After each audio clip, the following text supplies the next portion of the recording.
ladies and gentlemen, Damn Tony Sports.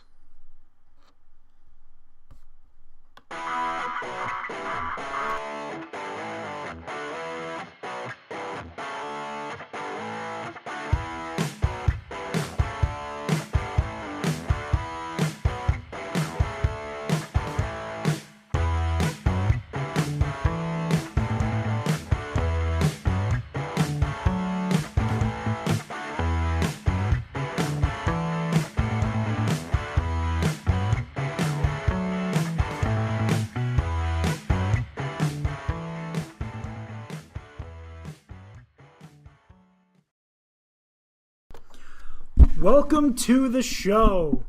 This is Dan Tony Sports. My name is Dan Snyder, joined tonight, as I have been for the past few weeks, by Dan O'Shea and Dan Beebe, the Three Dan Band, as we have decided to call ourselves. Gentlemen, how you doing tonight? Great. Doing well. That is fantastic to hear. We got a big show, a busy show. We're going to talk NBA playoffs. We're going to talk NHL playoffs. And of course, we're going to talk the NFL draft, which coincidentally is tonight. Live from the Music City.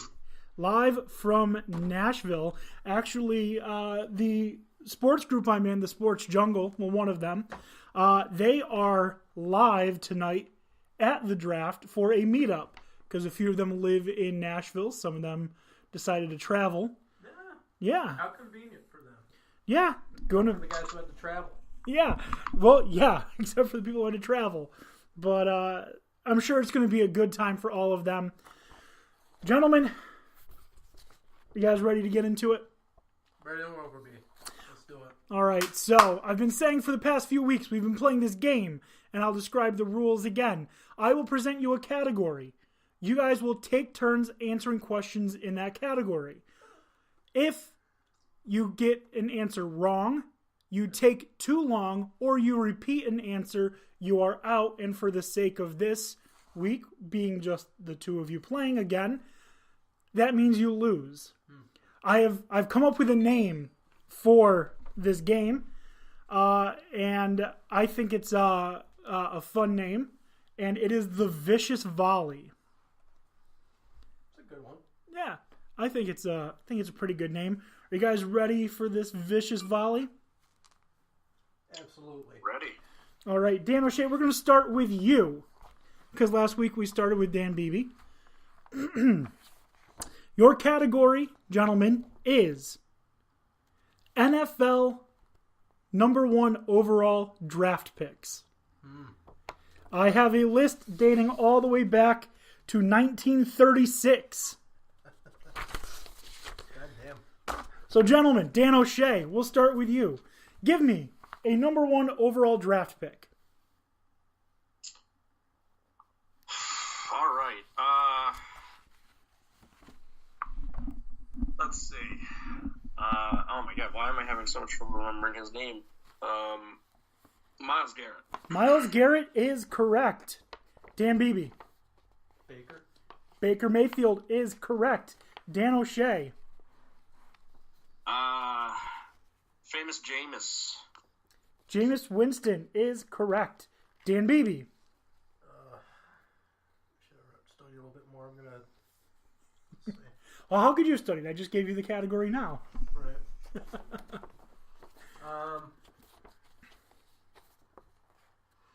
Reggie Bush. Oh, Reggie Bush is incorrect.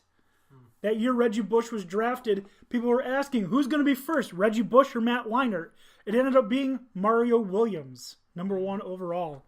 So Dan Beebe is eliminated. Dan O'Shea, congratulations, you are the winner. Notable names missed: Jared Goff, Jadeveon Clowney, Andrew Luck, Cam Newton, Sam Bradford, Matthew Stafford, Jamarcus Russell, Eli Manning, Michael Vick, Tim Couch, Peyton Manning, among many, many, many others. All right. That was fun. Rusty. Yeah, I sprung it on you. It was difficult because I didn't think if you guys were going to go back and forth, it would get past 2010-ish. Yeah. But No, it was a tough category, absolutely. Let's see. But who knows? It's a fun category and apropos because tonight we are watching the NFL draft. So, gentlemen, typically I like to do other segments a little bit later in the show, but we have a special for you all tonight. We know Tony Casper's not here. Unfortunately, Tony Casper is not here. But what we do have is he left us a voicemail rant. Excellent. And I'm going to play that for us now because if I play it later in the show, it's going to be meaningless because it is about something we're going to talk about in just a little bit. So I'm going to play that for us now. First, I want to say hi, what's up to the Dans and to anybody who's listening. I'm sorry I haven't been there, but I did want to leave you guys with a rant today, specifically for the draft day. And this one is about the Giants. I can't believe how pissed off I am already beginning to feel before the draft even happens, because I thought we got rid of the past administration to bring in somebody who's going to do the right thing. And now at this point, you're going to pass on a quarterback like Haskins because he doesn't fit your mold. We're going back to the same shit we've been used to for the last 10 fucking years. And if this continues to be the trend, I don't know that I can support the Giants anymore. But at this point, I'm getting ready for another 8 years or until Gettleman gets fired of picking trash picks and not going with good picks. The last group that was in there, they had one good pick, and that was Odell Beckham, but that is I can't miss. Saquon Barkley turns into the second one, I will literally lose my shit. I hope to be eating my words, but at this point, I wouldn't be surprised if we fuck it up again. I love it. Perfect. Isn't that great? I love it. Thank you so much, Tony, for imparting. That was like the perfect summary, right there. Right? For imparting those words of wisdom upon us. Awesome. As we know, Tony does like to rant a lot about football. He's a passionate Giants fan. He's a passionate Ohio State fan. He wants the Giants to draft Dwayne Haskins. I think a guy like Daniel Jones would be more suited for what they've built with Eli. But at this point, it just feels like the Giants need to draft a quarterback. We will be getting into the NFL draft around 8-10 because that's when they're really going to start drafting. So that being said, let's decide right now. Do we want to do NHL first or NBA playoffs first? I feel like you got to build up the momentum. I would start NBA and go up to NHL. Start NBA, go to NHL? Don't you guys think? I feel like the NHL games have been like a lot more entertaining. This round of NHL games is probably the best round of any playoffs I've ever seen. Yeah, I mean, I couldn't go to bed until the final score hit. It was like that good. Oh man, double overtime for. We'll start in the NBA. All right. So let's not give everything away. Yeah, there's gonna be a test later. Yeah. So Dan O'Shea, Dan Beebe. The big question that I have for you guys right now is Damian Lillard that fucking good? I'm impressed. Yeah, he is. Yes. He's a monster. He's really stepped it up. He's quoting Sun Tzu, which is always fun to see. And he's always been good, but he's been absolutely deadly from deep three range this year, and super clutch in these playoffs. He's been just lights out. He is right now getting to the point of where I thought he would be a couple years ago, and why I've been disappointed with his career up to this point. This is where I felt he should have been 2-3 years ago. Because he's in his 7th NBA season right now? I think so. I believe so. So this is what I was expecting to see, like, years ago. But better late than never, right? Exactly. So, the Blazers. Are the Blazers that good, or was OKC just too sloppy? I'm going to eat my words from earlier. I think OKC was extremely sloppy, but I also think it's because Portland made them sloppy. Mm-hmm. Portland executed like almost a perfect game plan. Every game. And they're rewarded by moving on, having eliminated Paul George. Paul George said about the Damian Lillard shot that we're all referring to, that we all know it was a bad shot. And I don't know if this is true or not, but apparently Damian Lillard's response to him saying that was LOL. Yeah, perfect. That's what I would say. Yeah. So bad that you actually had time to wave him off after. Like, good night. Yeah. That's it. Yeah, You're going home. And I watched some angles that you don't get to see on TV. Thank you to Twitter. I was able to see that.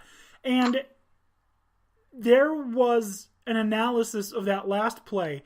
He took the shot, and the shot took so long to get in the basket that he had enough time to gallop back 4 steps and like tilt his head, like looked like 6 feet. He moved his head, but like that's how long it was hanging in the air before it finally went in. Mm-hmm. Just insane. And also, thank you to Twitter. I saw someone had posted side-by-side reactions to a very similar shot earlier in the season. And it showed Paul George saying what he said about how it was a bad shot.